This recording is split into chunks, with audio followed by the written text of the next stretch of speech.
Okay, good morning mga kabiyaheros-biyaheras. So yan yung pagmumukha ng pobreng tricycle vlogger. Galing sa Surigao del Sur, umuwi ng Luzon. Ito nandito kami ngayon nakatira sa Barangay Hanagdong, sakop ng Mugpog, Marinduque. So ito yung ating kapaligiran dito, no? So habang nagaantay ako ng tubig talaga mga kabiyaheros-biyaheras. So yan yung dalawa ng pusa na mayroon dito. Galing kay Lobelia yan. Tapos naroon din ang burlasoy. Galing ang dating pangalan yan ay Mighty. So dinala yan dito payat na payat. Ngayon mataba na. Nandyan si burlasoy. No?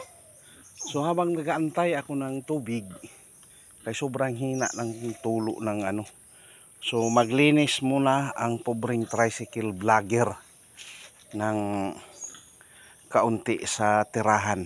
Yun yung mumunting tirahan ng pobreng tricycle vlogger, kasama ko ang aking pamilya siyempre. Yan. So nag-start ako magwalis doon sa taas talaga, doon sa kung saan nakapark yung ating traditional tricycle, no? Shout out sa mga bumabiyahe sa ngayon na mga katropa natin na nandun sa Surigao del Sur, lalo na sa pamilya ni Utol Ilyasar. Shout out. So yan, kaya pala nagatulo talaga yung so marami pala talagang tagas ito. Kaya pala halos walang maipon na tubig. Pero ganun pa man, laban lang. Tuloy lang sa buhay. Yan. So ito yung stairway, hagdan. Yun yung hagdan, pababa, pataas. Kaya na-exercise talaga ako dito. Yan. So yan yung ating storage ng tubig. Yan. So may mga pa rin pala, may mga leaking talaga. Kailangan talagang so habang nagapuno ng tubig, yung laman yan ko lang ibablog ko, So ito ay hindi talaga inumin, kundi panghugas lang ito ng pinggan, pangligo. Hindi inumin. Ang inumin talaga dito ay mineral. At bukod nga ni ang lasa ng tubig dito, hindi kagaya doon sa Surigao na kahit sa bumbalaang ay ayos talagang naiinom. So yan yung ganun lang kalakas talaga, parang umihi lang na kaya kailangan talagang mag-ipon ng yan yung mga traditional tricycle dito. Yun, stainless. So galing dyan sa unang storage, yung tubig lilipat dito sa pangalawang storage yan. So ito naman ang magdi-distribute pababa na. Pag binuksan ko na yung gate valve doon, pababa na ang tubig, lagos-los ng pababa. Mayroon pang ang leak diyan, aayusin ko din mamaya. So ganun talaga. So ang daming mga leak. Yan.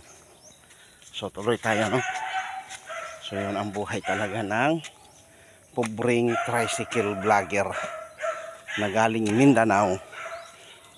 Tingnan nyo. Winalis ko. Yan. Luminis siya, no? So yun yung ating tricycle.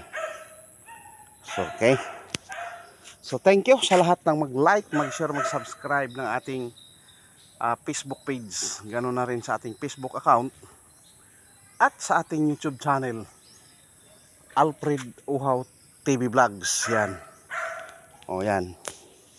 Susulo ko ngayon kay ang aking may magnanay ay nasa school ng Central School ng elementary Mugpog bayan mismo, at napasama sa laro ng volleyball.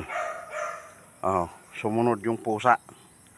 So yan ay, ang mata niyan ay kulay asul. Kulay asul ang mata niyan. Yan ming ming ming.